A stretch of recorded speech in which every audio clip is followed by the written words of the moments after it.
Fungus wine and squig beer. Orcs don't bother with fancy farming or trade routes. Instead, they roll into a new planet with their own wild, self-sustaining ecosystem that's as aggressive as they are. When orc spores land, they quickly create a sprawling underground network of orcoid fungi and wild squigs. To keep their insatiable thirst for trouble satisfied, brewboys and their busy little snotlings whip up some seriously strong drinks that are at the heart of orc social life.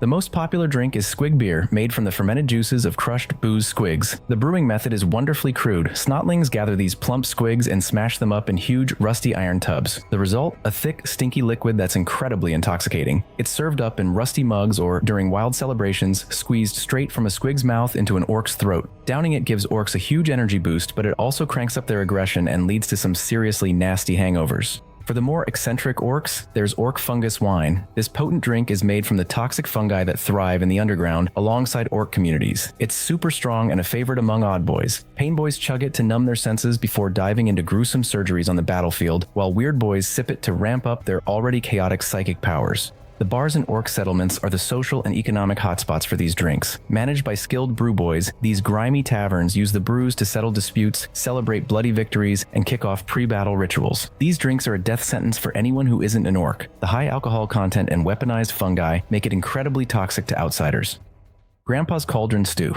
In the twisted realm of chaos, you'll find the grotesque, decaying mansion of the plague god Nurgle. Right in the center of this rotting estate, Nurgle spends his endless days gleefully stirring a gigantic, rusted brass cauldron with a ladle teeming with maggots. He's always busy concocting new cosmic plagues, tossing in liquefied organs and specially crafted parasites into a bubbling, primordial sludge. Mortal cultists and Death Guard plague marines who revere their god don't just spread his diseases, they turn them into a ritualistic act. Nurgle's followers are notorious for tainting food and water supplies as a form of worship, trying to recreate this holy delicacy within the material universe. It's less about cooking and more like to honor Grandfather Nurgle. They gather inside abandoned sewers or ruined starships, tossing rotting human skin and radioactive waste runoff into a rancid communal pot to stew. The resulting broth is a thick, pulsating sludge that regularly shifts colors from sickly bile yellow to deep, bruised purple. A single spilled bowl of this toxic brew carries enough hypercontagious warp energy to contaminate an entire Hive City block within days. When a devoted cultist devours a bowl of this rancid soup, the physical results are utterly grotesque. Their teeth instantly loosen, their eyeballs liquefy and slide out of their sockets, and their intestines begin to sprout nests of wriggling maggots. Yet because Nurgle's dark gifts distort the mind, the consumer does not feel pain. Instead, they are overcome with a warm, euphoric wave of absolute contentment. They smile through a mouthful of rotten gums, viewing their melting flesh and newly acquired terminal illnesses as beautiful, loving blessings from their grandfather. Corpse-Starch.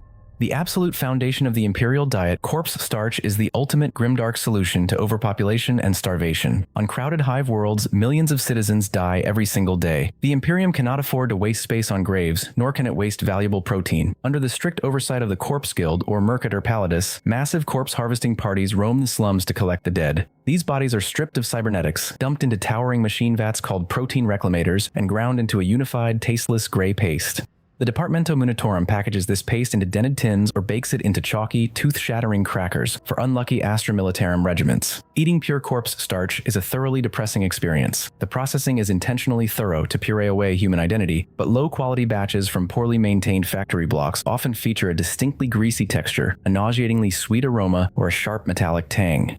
Most citizens and guardsmen are fully aware of what they are chewing, but they force themselves to swallow to survive. In fact, complaining about the flavor or expressing vocal disgust is classified as an act of overt sedition against the Lex Imperialis. If a factory foreman or an enforcer overhears a worker bad-mouthing the daily ration, that complaining worker will be thrown onto a penal transport ship within hours, ultimately destined to die and be recycled into the very starch vats they insulted. It is an incredibly efficient, highly bureaucratic ecosystem of recycled misery.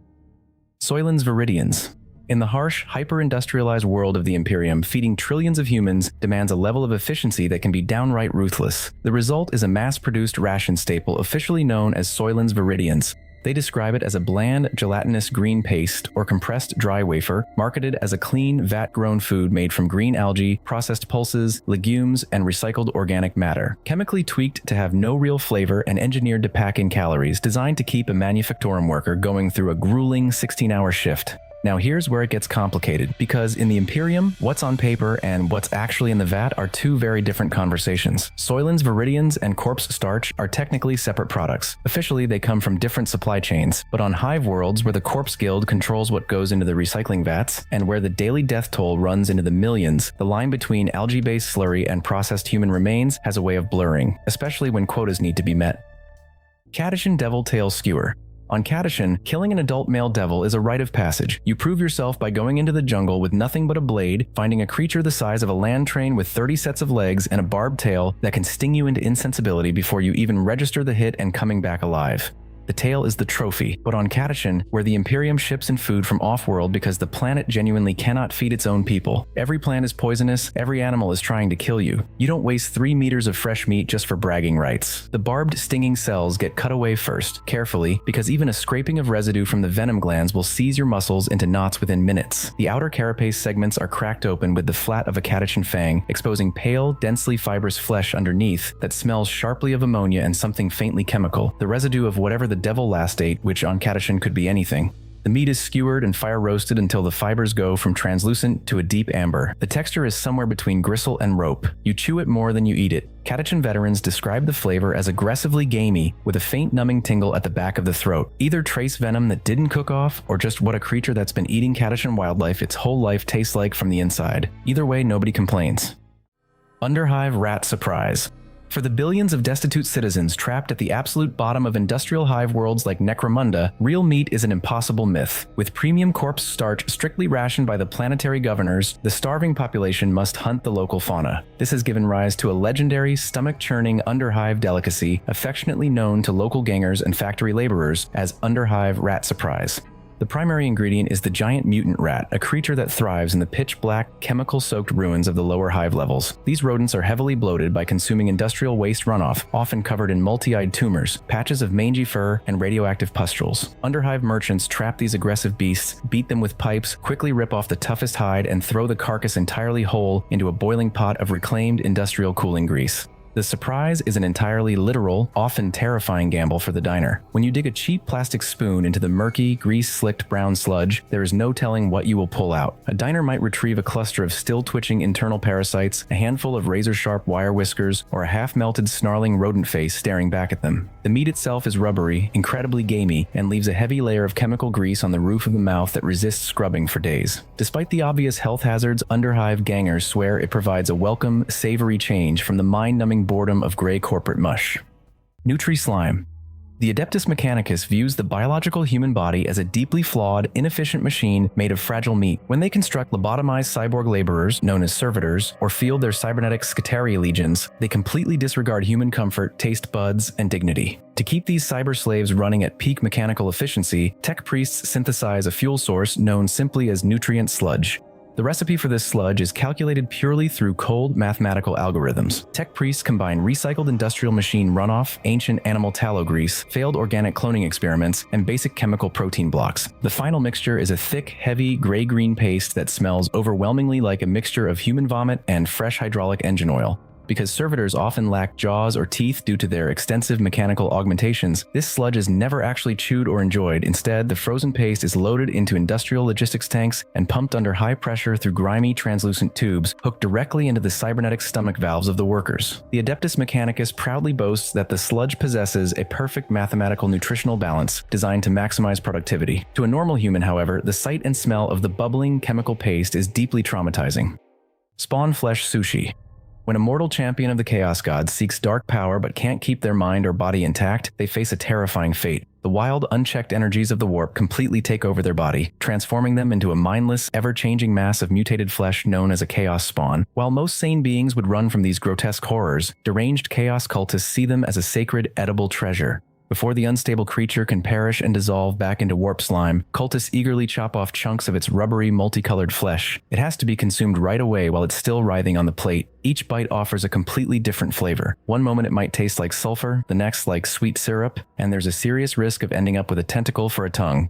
Eating spawn flesh would probably be a chaotic experience that bombards the senses. Since the meat is still packed with raw warp energy, a freshly cut steak will twist, sprout tiny teeth, or change colors while resting on a cultist's rusty plate. The texture is likely rubbery, reminiscent of chewing on industrial tires soaked in warm acid. Cultists are willing to gamble their lives with every bite. If they manage to digest it successfully, they might gain a surge of unholy strength, but a bad bite could turn their throat into a writhing mass of screaming eyes. Pipe juice.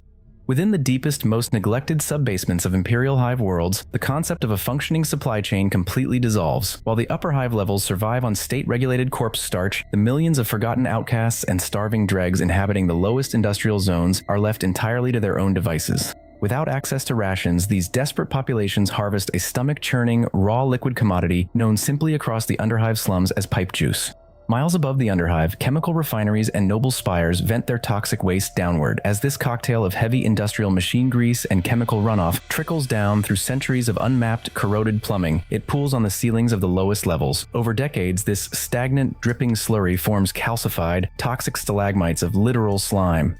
Underhive scavengers place rusted metal buckets, cracked plastic tubs, or old oil drums beneath these leaking stalagmites to catch the warm, slow-dripping sludge.